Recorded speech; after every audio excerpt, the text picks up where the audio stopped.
Hi hello ಎಲ್ರಿಗೂ ನಮಸ್ಕಾರ. Welcome back to my mini vlogs. ಇದು ಸೋಮವಾರದ ಮಿನಿ ವ್ಲಾಗ್ ಆಗಿರುತ್ತೆ. ಆ್ಯಸ್ ಯೂಶುವಲ್ ಬೆಳಗ್ಗೆ ಎದ್ದ ತಕ್ಷಣ ಬೆಡ್ಶೀಟ್ನೆಲ್ಲ ನೀಟಾಗಿ ಮಡಿಸಿಟ್ಟು ತಲೆ ಸ್ನಾನ ಮಾಡ್ಕೊಂಡು ಬಂದೆ. ಬೇಗ ರೆಡಿ ಆಗ್ತಿದ್ದೀನಿ. ಯಾಕಂತ ಹೇಳಿದ್ರೆ ನನಗೆ ಇವತ್ತು ಒಂದು ಪಾರ್ಸೆಲ್ ರಿಸೀವ್ ಮಾಡ್ಕೊಳ್ಳೋದಿತ್ತು. ಬಂದು ತುಂಬ ದಿನ ಆಗಿತ್ತು ಮೇಡಮ್, ಬಂದು ಈಸ್ಕೊಳ್ಳಿ ಅಂತ ಹೇಳ್ತಿದ್ರು ಅಂತ ಹೇಳಿ ಹೋಗ್ತಾ ಇದ್ದೀನಿ.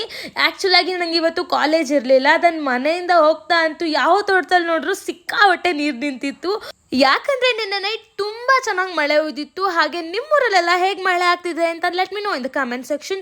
ಇವತ್ತಂತೂ ಬಸ್ ಫುಲ್ ಖಾಲಿ ಇತ್ತು. ಯೂಶುವಲಾಗಿ ನಾನು ಡೈಲಿ ಇದೇ ಬಸ್ಸಲ್ಲಿ ಟ್ರಾವೆಲ್ ಮಾಡ್ತೀನಲ್ವ, ನಾನು ಯಾವಾಗಲೂ ಡೋರ್ ಹತ್ರ ನಿಂತಿರ್ತೀನಿ. ಫಾರ್ ದ ಫಸ್ಟ್ ಟೈಮ್ ನನಗೆ ಸೀಟ್ ಸಿಕ್ಕಿತ್ತು. ಆ್ಯಂಡ್ ಹಾಗೆ ಟಿಫನ್ಗೋಸ್ಕರ ನಾನು ಇವತ್ತು ಚಿತ್ರಾನ್ನ ಹಾಗೆ ಒಂದು ವಡೆನ ತಿನ್ಕೊಂಡೆ. ಪಾರ್ಸಲ್ ಇಸ್ಕೊಳ್ಳೋದು ಸ್ವಲ್ಪ ಲೇಟ್ ಆಯಿತು. ಮಧ್ಯಾಹ್ನ ಹಾಗೆ ಕಬ್ಬಿನ ಜ್ಯೂಸ್ನ ಕುಡಿದು ಮನೆಗೆ ಬಂದು ಅಮ್ಮ ಅನ್ನ ಸಾಂಬಾರು ಮಾಡಿದ್ರು ಅಂತ ಊಟ ಮಾಡಿಕೊಂಡೆ. ಹಾಗೆ ಸ್ವಲ್ಪ ಬರೆಯೋದಿತ್ತು ಅಂತ ಬರ್ಕೊತಾ ಇದ್ದೆ. ಇವತ್ತಿಗಿಷ್ಟೇ, ಸಿಗುವ ಮತ್ತೆ. ಲವ್ ಯು ಆಲ್, ಬಾಯ್, ಜೈ ಶ್ರೀ.